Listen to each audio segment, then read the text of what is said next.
Idoso tem tanta tontura. Meu nome é Esther, eu sou médica geriatra e hoje a gente vai falar sobre esse sintoma tão comum e às vezes tão difícil de investigar entre os idosos. Bom, primeiro, como médico geriatra, a gente sempre tenta caracterizar esse tipo de tontura, porque tontura é um sintoma muito válido. Ele tem vários motivos. Então, aquela tontura, a maioria das pessoas acha que a maior causa de tontura são os problemas aqui no labirinto, né? O labirintite. Mas na verdade não, essa não é uma causa comum, mas não tão comum assim, principalmente entre os idosos.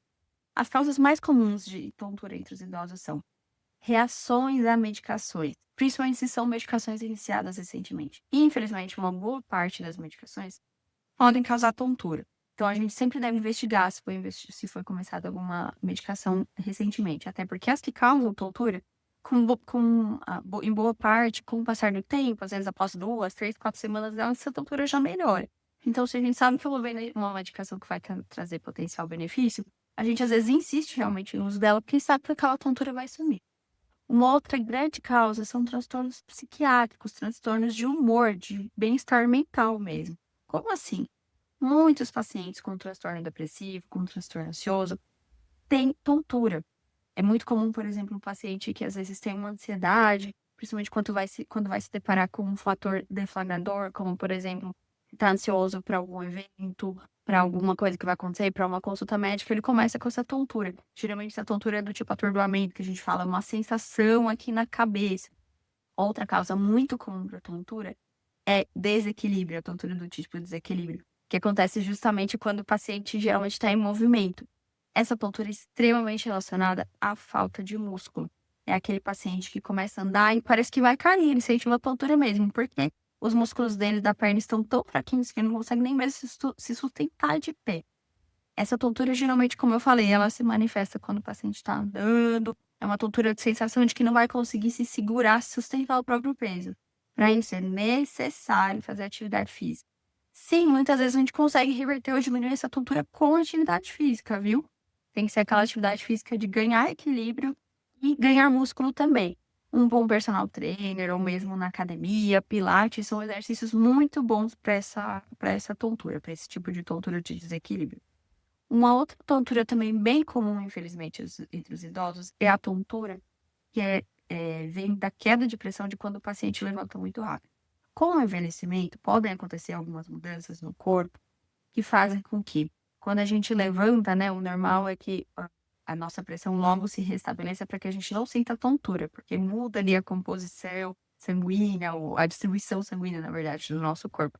E no idoso, isso às vezes se torna um pouco mais lentificado, que faz com que alguns idosos, por si só, já tenham essa tontura. Mas algumas medicações também costumam trazer isso como efeito colateral. Então, caso a caso deve ser avaliado. Às vezes a gente precisa suspender essa medicação, às vezes a gente deixa algumas orientações, e falando rapidamente sobre essas orientações para esses pacientes que têm essa tontura quando se levantam rapidamente. Primeiro, a atividade física também é obrigatória, porque ela ajuda a restabelecer essa circulação sanguínea quando a gente levanta rápido, tá? Outra coisa, levantar sempre com muito cuidado. Dá para fazer assim, o exercício com os pés, de levantar e abaixar os pés bem rapidinho, que só ajuda a bombear esse sangue de volta para a cabeça, sabe? Preparando para levantar. Faz isso durante uns 15 segundos antes de levantar. Quando for levantar da cama, nunca levanta rápido. Então, tá lá deitado. Sempre primeiro fica sentado por uns 5 minutinhos e aí depois levanta. E se sentir tontura, é sempre para sentar de volta para evitar a queda, tá? Outra coisa que a gente recomenda também é que alguns pacientes têm indicação de usar, por exemplo, aquelas meias de compressão para as pernas quando tem varizes. E quem tem varizes tem maior chance de ter esse tipo de tontura. E também um consumo de água adequado, a não ser que tenham alguma restrição hídrica por alguns problemas de saúde, que quem deve dizer isso é o médico, tá? Não deve ser feita restrição hídrica por conta própria, não se deve falar, e eu acho que eu só tenho que tomar 1 litro de água por dia. Não, isso deve sempre vir do médico. E aí, os pacientes que tomam pouca água, e, né, se isso não foi restrito por algum médico, isso pode também aumentar a chance de ter essa tontura quando se levanta. Todas essas orientações devem ser feitas e isso muitas vezes o paciente já responde super bem.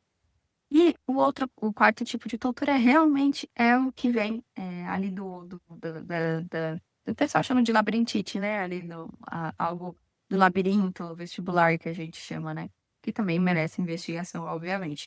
Mas a verdade é que na maior parte das vezes a gente acaba até ficando nos outros tipos de tontura. Então, resumindo, a atividade física é muito recomendada para boa parte das vezes, merece avaliação, merece investigação. Sempre deve ser visto se algum remédio foi começado recentemente. E mesmo que tenha relação com o remédio, não pare esse remédio do nada. Fale com o seu médico. Consulte um geriatra que entende muito dessas interações medicamentosas. Porque às vezes esse remédio vai melhorar e o benefício do remédio vai vir, então vale a pena dar aquela insistida. Até mais.